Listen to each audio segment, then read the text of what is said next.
ওনারা যেটা নিয়ে হইচই করছেন, ওনারা সেইটা আইনটা ভালো করে মনে হয় দেখেননি। আমরা বিশেষ কমিটিতে আলোচনা করেছি, উনি হয়তো ছিলেন না, প্রপারলি অ্যাপ্রেজড উইথ দ্য ফ্যাক্ট না। মানে এই সংসদকে যদি বলতে হয় তাহলে বলতে হবে মুসলিমদের মিলন মেলা। এখানে এমন একজন কেউ পাওয়া যাবে না যে গত ফ্যাসিস্ট আমলে জুলুমের শিকার হয়নি।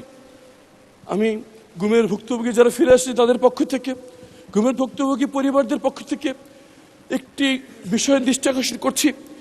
আমরা স্তম্ভিত হয়ে লক্ষ্য করছি আমাদের সাথে যা করা হয়েছে, এই জুলুম যদি এই বাংলার মাটিতে আর কোনোদিন না হয় সেই নিশ্চিত করার জন্য যে দুটি আইন করা হয়েছিল, গুম প্রতিকার এবং প্রতিরোধ আইন এবং মানবাধিকার কমিশন আইন, বিশেষ কমিটি এই আইনগুলো বাতিলের সুপারিশ করেছে। মাননীয় স্পিকার, কেমন করে যে নিজের গুমের শিকার ভুক্তভোগী,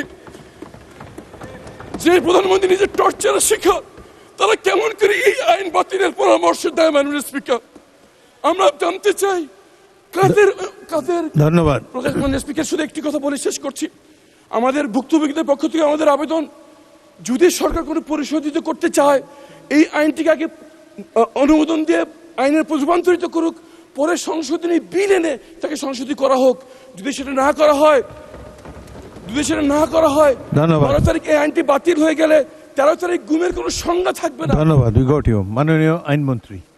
যারা গুম হয়েছেন তারা কেউ আমার স্বজন, আমার ভাই, আমার বোন, আমার আত্মীয়, আমার প্রতিবেশী, আমার বাংলাদেশের মানুষ, আমার জিয়া পরিবারের সদস্য সহ বাংলাদেশের মানুষের তারা হৃদয়ের প্রতিবেশী।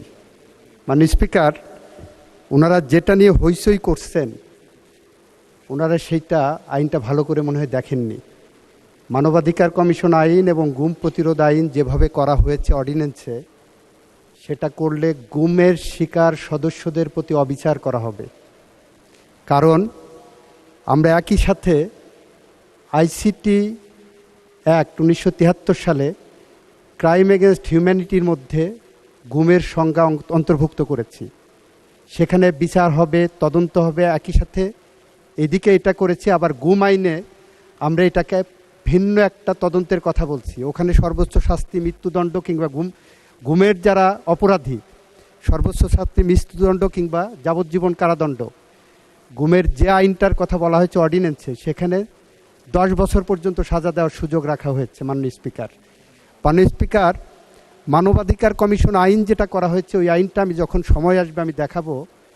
এই আইনটা যদি রাখা হয় এইভাবে, তাহলে বাংলাদেশের মানবাধিকার লঙ্ঘনের শিকার মানুষজন অতিরিক্ত হয়রানি এবং মানবাধিকার লঙ্ঘনের শিকার হবেন। এই আইনের তদন্তের নামে যে টাইম ফ্রেমটা দেওয়া হয়েছে, যে কারণে আমরা বলেছি, আমরা বিশেষ কমিটিতে আলোচনা করেছি, উনি হয়তো ছিলেন না, প্রপারলি অ্যাপ্রেজড উইথ দ্য ফ্যাক্ট না।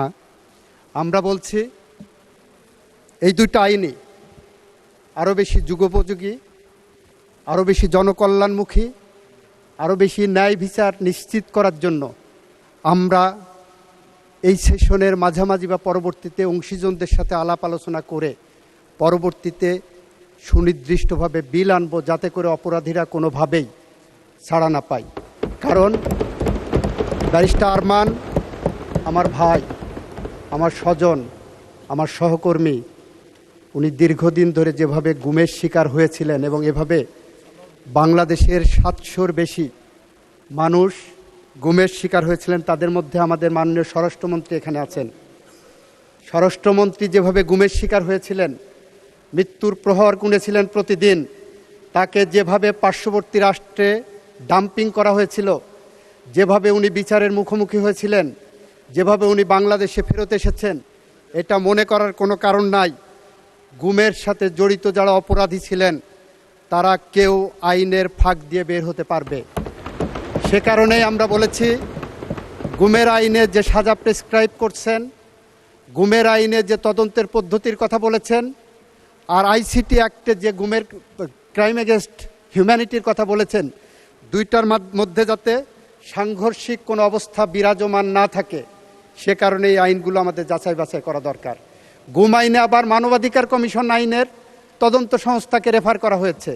এই সবগুলো আমাদের যাচাই বাছাই করতে হবে এবং আমি আশা করব যাচাই বাছাইয়ের যে প্রক্রিয়া হবে সেই প্রক্রিয়ায় ব্যারিস্টার আরমান সহ এই সেক্টরে যারা ভুক্তভোগী হয়েছেন তারা সদস্য হিসেবে থাকবেন এবং তাদের মতামত দেবেন।